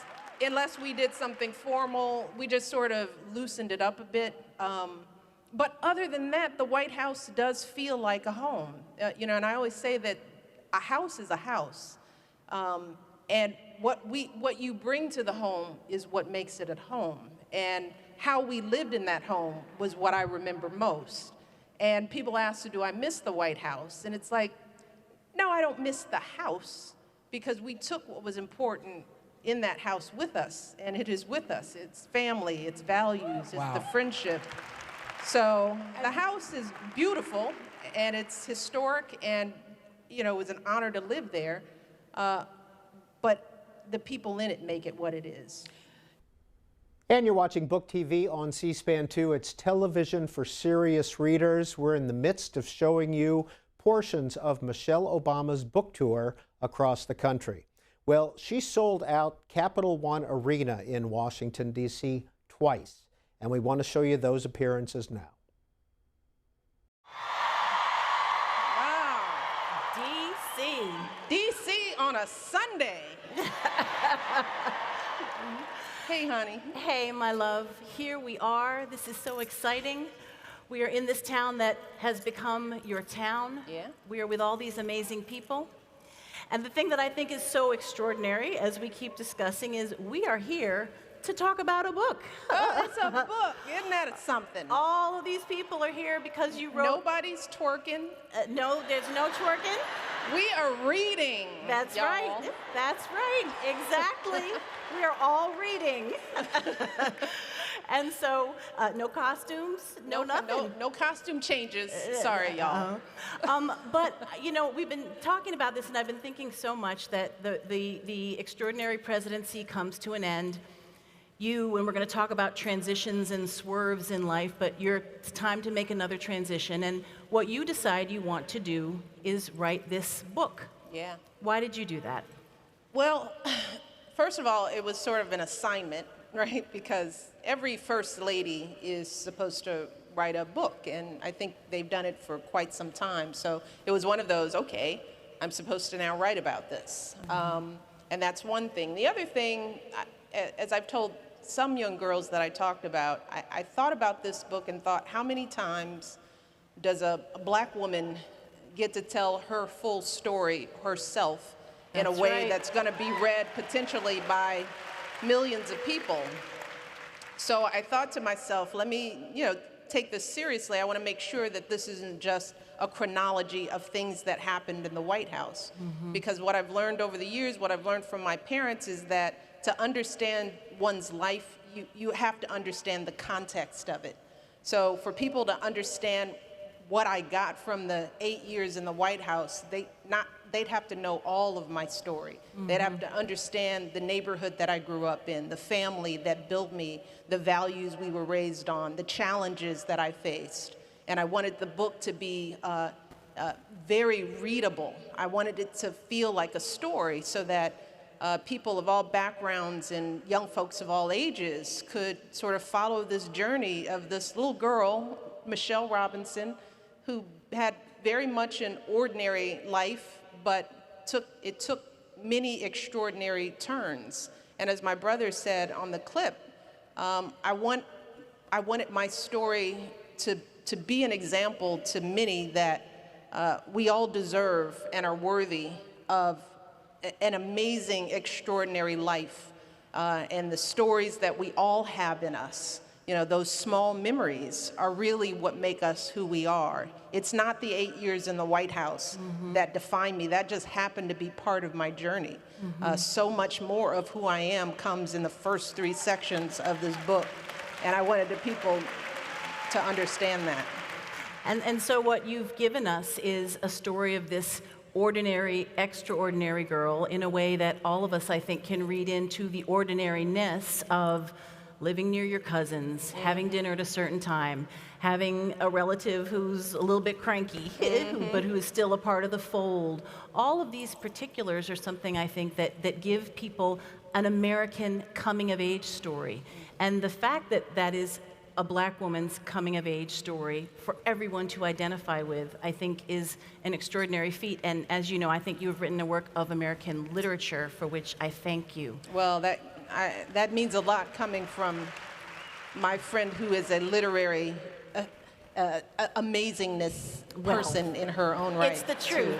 It is the truth. It is the truth. And so this story begins with my little invisible pretend best friend, Michelle Robinson. I wish we had known each other when we were 5 years old. I know. That would have been so good. It would have been so wonderful because you are my favorite little girl. This little girl is very determined.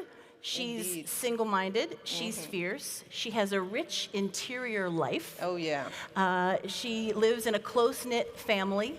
And you live in an iconic place, the South Side of Chicago. South Side of Chicago. Side. That's right, one of America's great metropolises. We are biased, us Southsiders of Chicago, but when I think back on my life and the community that I was raised in, the truth is that when you read about my community, it feels like so many communities in this country. It was a working class neighborhood of some people who owned their homes, some people who didn't. It was very racially diverse when we first moved in. As you can see from my kindergarten classroom pictures, there were people with all kinds of last names, Consopants and Abuasafs and Dempseys and Robinsons. We were all sharing this space together and living in a very vibrant community. And I was in and out of the homes of all these kids. You know, we grew up in a time where, you know, if you got into some trouble, you could count on the neighbor lady calling up your mother or stopping by and telling on you. And you couldn't talk back to the neighbor lady, you know. You had to listen to what other adults, you had to respect what other adults in your life had to say about you. We can get an amen on that. Right. But it wasn't just the people, it was sort of the sights and sounds. I mean, we had a park down the street that had a men's softball league that played at nights in the summers, and I remember falling asleep on the screened-in porch because we didn't have air conditioning. And when you didn't have air conditioning, you slept on the porch. We slept on the porch, had many a great night on the porch, just falling asleep to the sounds of people cheering on their teams. You know, we had the liquor store on the corner that sold bread and penny candy. That's where your mother sent you to get Newport cigarettes and to come back with a gallon of milk. And you could get a week's worth of candy with a quarter. And I remember getting Now-Laters. Now-Laters. Yeah. Only recently, you know, not so recently, that I realized that they were now or later. But we didn't say it like that. You said all the way now through. laters. That's right.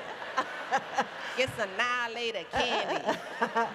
And the flavor was red. It was great. Oh yeah, the flavors were colors. It was, I want red. And I think like a lot of people in working class families, we lived in a community of relatives. You know, people didn't live on their own. You know, you lived with an elder. And every elder in our family had somebody who lived with them. We lived with a great aunt above in a very small house, but she owned the home. She allowed my parents to live there with little rent because my parents moved to the neighborhood to put us in better public schools. Around the corner was my maternal grandmother who lived with an aunt. Around the other corner was my maternal grandfather. They were divorced, but they never just talked, but they lived around the corner from each other. You know, you just learned that they just didn't talk. And what we thought was light years away was my father's family. They lived basically like 5 minutes away, but it felt like a big trip when we went over to Dandy and Grandma's because you had to get in the car to see them. But I grew up with a community of cousins and cousins of cousins and people who probably weren't your cousin, but they were your cousins. And the story never really got fully explained. That's right. Like, how is your that cousin? how's that an auntie? They just say, just never mind, they're all your cousins. And music was a big part of my life. I write about my father, who was a lover of jazz. And if you grow up with a father, you know, of that generation, that's when you played records on the stereo. And you actually had to sit there and listen to them and learn how to put the needle on the record player without scratching it. Yes. Because you'd get in trouble if you scratched up your father's records. And you had to listen to the whole album. You couldn't pick up and put it in the middle on the song you liked. You had to start from the beginning and just wait until your song came on and hope that you weren't in the bathroom when it came on. It's like, that was my song. Can we start it over? Nope, gotta wait till we get to the end. And some of that, too, that music you listened to with Southside, your grandfather, one of the great characters in the book. I loved all the men in my life, and this is something I point out because when people talk about what makes a girl strong, and a lot of times you look to the mother, and my mother definitely did that. There were strong women in my family, but I was surrounded by a lot of men who loved me and treated me well and respected me. I didn't know, and I didn't realize until I got older how rare that is for a young woman to grow up safe and loved by the men in her life. And that's a sad statement for us as a society, as a world, quite frankly. But I was one of the fortunate ones who grew up with both of her grandfathers, men who adored me. In Southside, I would spend whole Saturdays with him. They were working class folks who managed, without a lot of money, without degrees and connections, to provide us with a home full of stability, consistency, love, guidance, values. And what they remind me and should remind everybody is it doesn't take a lot of stuff to raise good kids, you know? You don't have to be titled to do the job of good parenting, and my parents did that. My father was a stationary fireman his whole life, worked the same job until the day he died, and my father was the oldest of 5. My mother was the middle child of 7, and my father was the rock for so many, not just us, but for his brothers and his sisters. He was a giver, you know. I say in the book that he believed that time was a gift you give others. And he gave and he gave and he gave. He was that person that everybody would gather around in his recliner. They would come and bring the girlfriends so he could check them out, and they'd ask him for advice. And he was a visitor, you know. He visited everybody.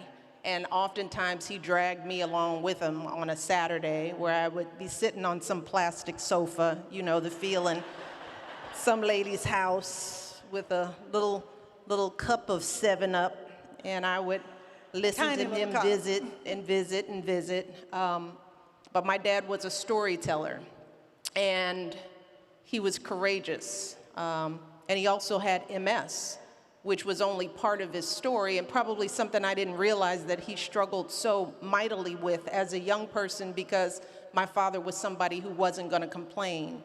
You know, he wasn't going to seek professional help for his disease, which was a frustration to all of us. He was going to get up and go to work and earn a salary, and we were his world.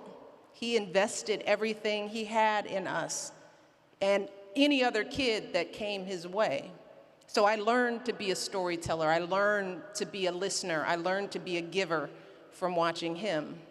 And then there was my mom, Marion, who is, as I describe her in the book, she just had a Zen neutrality in her ability to parent. And she taught us responsibility at an early age. She was the kind of mother, I think we were about 7 or 8 when she gave us alarm clocks.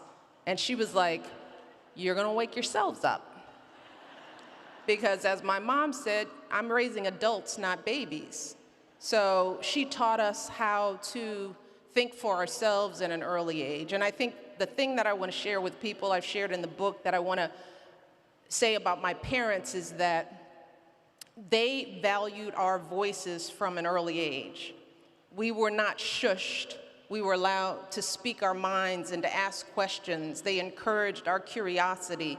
They told us the truth, and they told us the context of people's existence. So if there was the crazy uncle, the funny, cousin, they'd explain to us that history so that we could understand why they landed where they were.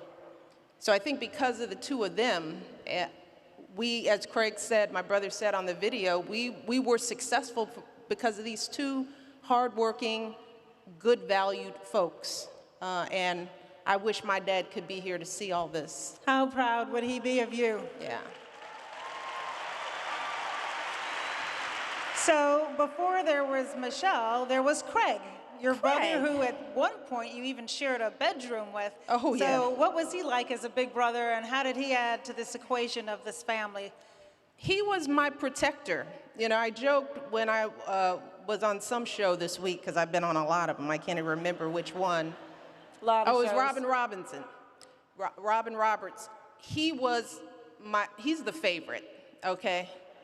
And that's okay. He's my mother's favorite. She won't admit it, but he knows it. I know it. And I tell her all the time, it's like, what do I have to do? I'm the first lady. I live in the White House. You've done what the more best you could do I want?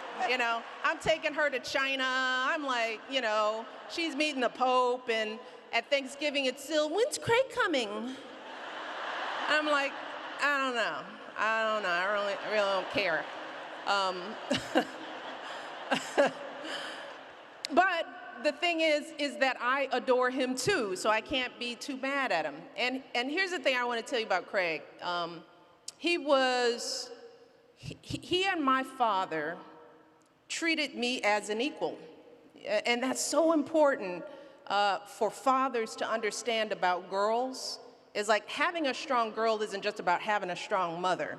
It's about having men in their lives who love them and respect them. So when my father taught my brother to do anything, whether it was boxing or learning how to throw a fastball or running bases, I was right there with him. And my brother encouraged it. He wasn't like, this is not for girls. We didn't deal with that kind of stuff.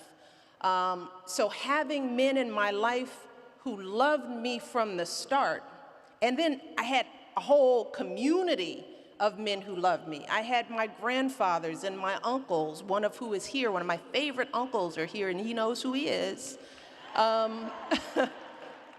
I grew up with men who took care of me and looked out for me, so my bar was really high by the time I was getting out in the world. So education was also important to your family. And early on, in about second grade, something happened that really changed your trajectory. Tell us a little bit about what was going on back in those early days. Well, this is also a story about, this gives you some insight into who my mother is as well. But we grew up in a neighborhood called South Shore on the south side of Chicago. Yes, South Shore in the house. We are everywhere on the south side. We just come everywhere. But when we moved into the neighborhood, it was a mixed neighborhood, mixed race neighborhood. And it was working class to middle class, which is one of the reasons why we moved there, to go to better schools. We lived with my Aunt Robbie, and she was a teacher, so she was able to own her own home. She was married to my uncle, we called him Terry. He was a Pullman porter. So they had a stable income and was able to buy a house in South Shore. So the neighborhood was mixed, and that meant the schools were mixed. So in kindergarten and first grade, my classrooms, I put a school picture in my book to show you the diversity that was there. But what was going on in the 70s was what we call white flight. And all my little white friends that I had, and I had plenty of them, they started literally disappearing before my eyes. And I didn't realize until I'd grown up and learned about segregation and the whole issue of pushing folks fleeing out of communities as black families moved in, was that the neighborhood was starting to change. And so we started to feel those effects, not just in friends leaving, but a disinvestment in the neighborhood, and we felt it in the school. So second grade comes around, and it was the first time I was in a chaotic classroom, where erasers were flying and teachers weren't teaching, and I knew this as a second grader. And I would come home with my little lunch, my bologna, and I'd come sit in, because you came home for lunch back then, lived around the corner. We'd turn on All My Children, and we'd watch the shows, and I'd have my bologna sandwich, and I would complain. Be like, Mom, this class, you will never believe it. We didn't even get homework, and I was that kind of kid, I was like, we are not learning enough in this class. How will we make it in third grade? I was this kind of worrier. It's like, what were your friends saying who you brought home with you? They were all saying, because we had girls that came with us. We traveled in packs, and we were all complaining. It's like, this needs to change. And we were just complaining, and my mom did the mom thing of like, And we thought she was just listening and just, humoring us. But little did we know, she was back up at that school, and she was making some moves. And what happened was that a few of us got tested out into the third grade because of my mother and the advocacy of other mothers. But I tell this story because I knew even at that age that I wasn't being invested in as a second grader. And sometimes we like to pretend that kids don't know when they're being shortchanged and devalued. And I'm here to tell you that I knew that at second grade. So as we look at school inequality and things aren't right, kids know when they are not being valued, and it makes them feel some kind of way. And I was lucky to have gotten out of that classroom and into a better classroom, but that wouldn't have happened if I didn't have a parent at home who was also one of my fiercest advocates and understood the difference between whining and real distress. And that was the former First Lady during her book tour appearances in Washington, D.C. Now, Book TV covered several of these appearances, but we were only allowed to tape about 10 minutes of each. She also stopped in Philadelphia, and here she is in conversation with comedian and author Phoebe Robinson. There is so much I want to talk to you about tonight. Okay. Your book, Becoming, is literally life-changing. I really do feel that way. It's so incredible and smart and wonderful, and there's a lot of stuff I want to cover. But I'm going to come out hot out the gate with a topic that's a little controversial. Just the way we like it. Pie. Pie. So stick with me. Okay. Thanksgiving was last week. Yeah. And I remembered 4 years ago when you were being interviewed by Robin Roberts on ABC, you and Barack. And she asked you guys this question. So let's take a look at how it turned out. Stuffing or mashed potatoes? Oyster stuffing. Favorite pie? Pumpkin for Thanksgiving. Okay. Okay. So let's talk. Can we freeze back on That's not Michelle, that's LaVon being like, what the hell? Every woman knows that look when it comes to her man. It's just like, what? There are people looking at their men like that tonight. I was like, I can't believe you just said that. Did you feel betrayal when he picked pumpkin pie? What's the deal? That's Barack Swervey Wade's pumpkin pie. In the Robinson household, we do sweet potato. Yes. I didn't even really know there was pumpkin pie until I left home. I didn't even know what that was. The concept of pumpkin in a pie. No, sweet potato pie. Yeah, I was like, I looked at him like, you know better than that. Okay, so all kidding aside, let's dive in. I want to just kick off with another extraordinary achievement in your life. It just seems to never stop. But your book, Becoming, sold 2 million copies in the first 2 weeks. Thank you, guys. Incredible. That's so incredible. That's y'all. Thank you. It's almost Christmas. Yeah. It's a few more weeks. Thank you, though. It's amazing. It's so exciting. You made the New York Times bestsellers list, and as I'm also a writer, and I've also made that list, and I know in an industry like publishing that is so predominantly white, to have someone of your stature have this kind of success, I think really means a lot and speaks a lot to the industry to say, people want to hear stories from everyone. Yes. So how do you feel like the success of your book is going to impact the industry, and also, I think, inspire future authors of color and women women as well to want to get into the writing game?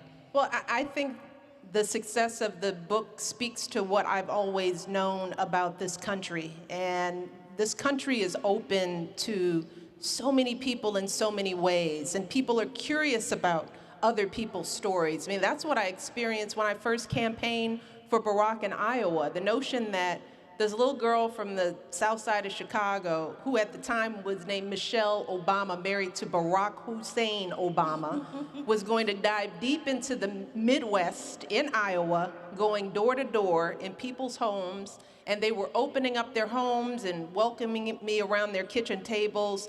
And what connected us was our story. It was our shared stories, the stuff that I put in this book.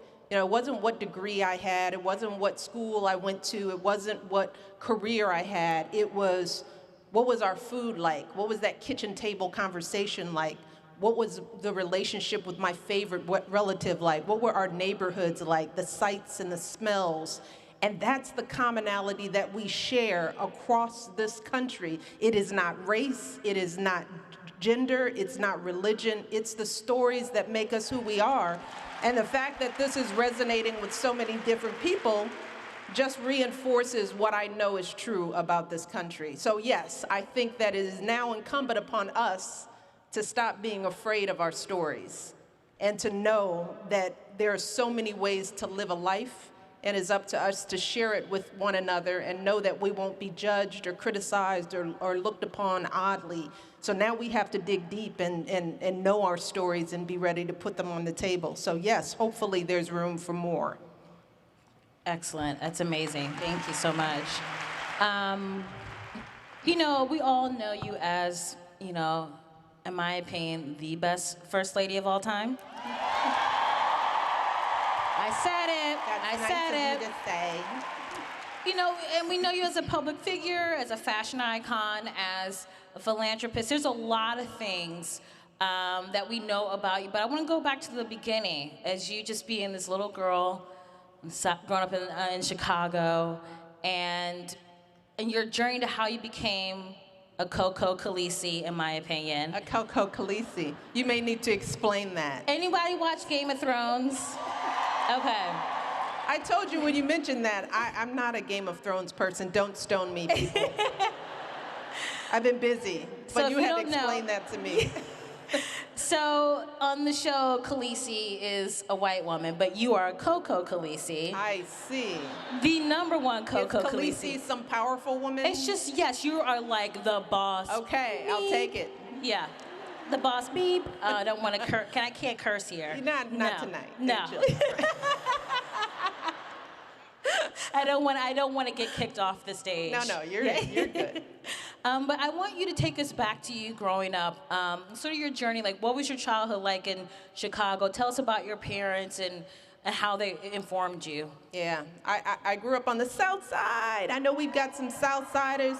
And the South Side of Chicago, my neighborhood is like so many neighborhoods, right?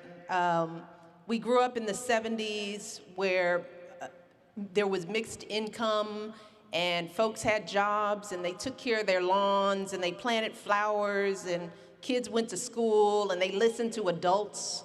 So when somebody told you to get off their lawn and you didn't, they were gonna tell your mother, and your mother wouldn't curse them out. They would actually beat your behind for not listening to Miss So-and-so. You know, we rode our bikes. I had one of those banana bikes with the seats. Mine was white and purple with the big handlebars. And the big deal was not just learning how to ride a two-wheeler, but being allowed to ride around the block. That was a big deal. We had our corner store where you could get milk and bread. We also called it the liquor store because they sold liquor, but there were people who went there for liquor, but most people went there for Wonder Bread. And that's where your mother would send you, and you could also get your penny candy. Back then, I used to get, for $0.25, you could get a bag of candy, including your Annihilators. I don't know if you all know anything about Annihilators. It wasn't until I was like 30 that I realized that it was called Now or Laters. I just thought it was one word, Annihilators.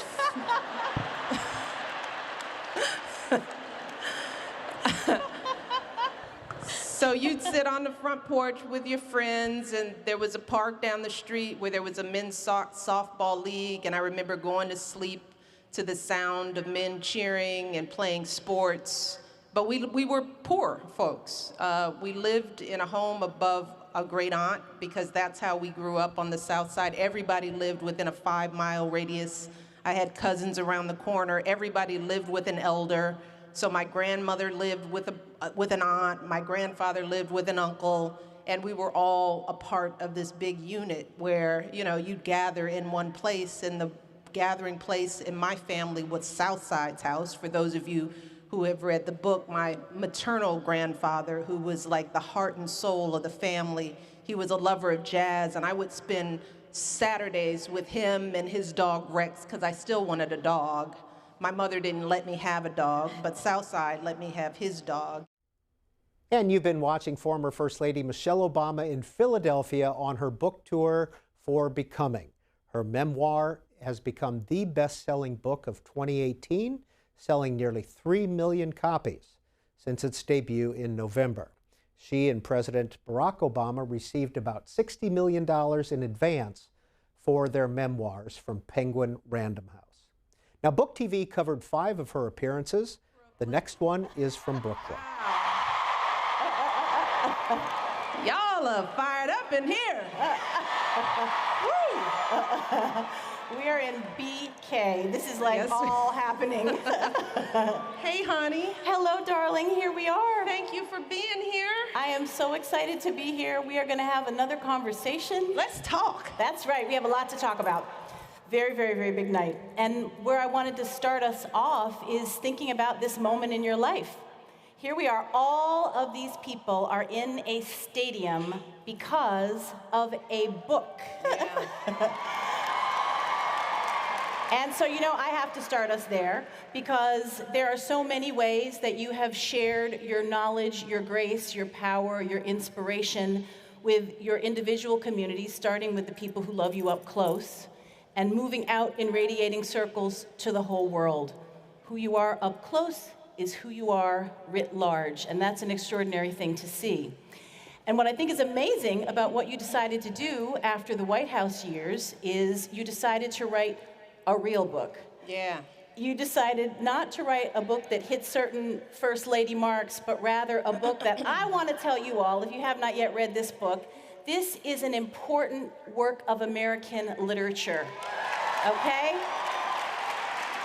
This is a coming-of-age story, a girlhood to womanhood story, a finding your power story, and ultimately a story that, like so many great works of literature, helps us know ourselves better. So why did you decide that you wanted to write this kind of book when you did? It was the only way I could write a book. Because for those of you who haven't read the book, what you'll see as I started telling the story that the least important part of the book was the 8 years that I was First Lady. That was just a part of a bigger story. And for people to understand how I got there, context was important in my life because I know it's important in everyone's life. You know, the real meat of our lives comes in those little moments that you see in the first section and the second section. You know, the stories about real life, the real stories, not your stats, not, you know, where you went to school and how much money you make and what kind of occupation you have, but it's sort of what are the sights and smells of your life? You know, who are the people that touched you? You know, what relationship did you have with your father? What was your first fight? You know, what was your neighborhood like? What did it feel like? What were those sounds? That's what makes us who we are. That's what made me who I am. So you don't understand Michelle Obama, the First Lady, unless you understand Mish, little Michelle Robinson, who grew up on the South Side in a working class community, who went to public school, you know, who had her ups and downs. And, you know, here's the thing that I want people to understand. It's like, people are really interested in that part of our stories. And I wrote this book hopefully as a way to let people know that we need to tap into the stories that we have, you know, and not only be willing to understand those stories, to understand the journeys that we've all gone on to get us to where we are now, but then we have to have the courage to share them, because that's when you really know people, you know, that's when you can tap into their real essence. And I hope by being as vulnerable about all of my life, the highs and the lows, the embarrassments, the challenges, the struggles, that people would understand that that just opens you up to who I am. So there's no need to hide that stuff for any of us. That's what connects us. So my hope is that this book will inspire everyone to tap into their own journeys of becoming and to share those stories with one another. And I think, you know, starting as you do on the south side of Chicago. South side. South side. With the little That's how girl. you say it. You say South Side. But we're actually in New York, so we can only say it a few times, because then they'll start talking about the whole New York thing, too. We're That's right all here in right. Brooklyn. That's all right. Everybody's got their neighborhood. That's it. That's Mine it. just happened to be the South Side. And that little girl who I love so much, who I claim as the childhood best friend in my mind, little Michelle Robinson was an amazing little girl. And as you describe her, an ordinary, extraordinary little girl, like so many of us. and that there are so many things about your life, living within 5 blocks of cousins and extended family, having those family members who are sometimes coming with their feelings or their anger or their outsideness, but still they're part of the fabric of the family. And listening, as you write so beautifully, to the sounds of striving, right? Listening to that all around you. Talk about that and about that world. Well, my neighborhood was like most neighborhoods, you know, not just in cities, but in rural communities. You know, we grew up with family, and everyone lived with an elder. I lived with my great aunt. I had another aunt who lived with a grandmother. Another couple of aunts and uncles lived with my grandfather's south side, and we all lived in the same community. And we grew up in a time when you respected your elders, you know, even in the neighborhood, when you were playing around, and if you ran over somebody's grass or did something wrong, neighbor lady X was going to tell your mother. And your mother wasn't going to curse her out for telling you. She was going to come home and beat your behind because you're supposed to listen to neighbor lady X, you know.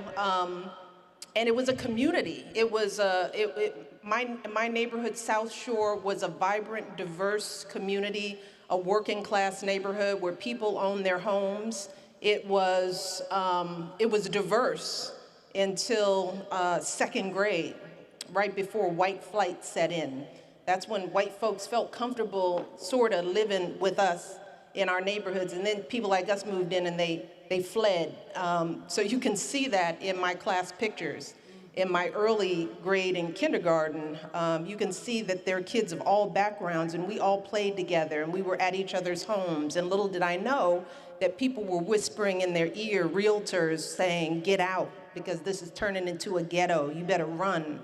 And by the time I was in 8th grade, as you can see in this picture, the neighborhood was all black. And that sort of sociological phenomenon of white flight has gone on in countries, in communities all over the country. And I stop here because I just want us to understand that in that time, people were afraid of us, right? Now let's just hold that thought, because we're sort of going through that right now, where we are telling ourselves or being told that we need to be afraid of people who don't look like us, who don't speak the same language, or because somehow we are to be feared. There were white folks who were afraid of Michelle and Craig and Marion and Fraser and Southside. And I want us to hold on to that, because that still goes on. That sort of notion that people look at the color of your skin and they make assumptions about who you were. They didn't know our values. They didn't know that we were kids striving to be good, that our father was hardworking. They didn't care. They were running from our race, and we still do that. So I grew up in what was a vibrant community, but as it started to become more black, you know, we could see the deterioration, and you could feel it. You could feel it in the school system as people were taking money out of the schools. You could see it in the attitudes of the school teachers towards us. I could see it as a young child. I was that kid who would came home from 2nd grade, just all disgusted at the fact that we weren't learning in 2nd grade. I would come home, it's like, "Mom, we didn't get homework again last night. And I don't know how we're gonna be prepared for 3rd grade. This is outrageous." I was that kid. And your mother wonderfully always said, "I wasn't raising children, I was raising adults." She was raising adults, so she taught us to express ourselves and to speak our minds, but to do it politely. But at the same time, she was a mother who, fortunately, because my father worked so hard, allowed my mother to stay home from work. So she was one of those handful of mothers in the schools who were looking out not just for her kids, but for all the kids who didn't have parents who could be at home. And she went up to that school, and because she heard my cry, and she took my complaints seriously. And I say this to say that parents can be advocates in some very powerful ways early on for kids when they're young. And that wraps up Book TV's coverage of Michelle Obama's book tour for her best-selling memoir, Becoming. Now, if you missed any of the segments that we've shown you today, or would like to see them again, Go to booktv.org, watch them in their entirety. This year, Book TV marks our 20th year of bringing you the country's top nonfiction authors and their latest books. Find us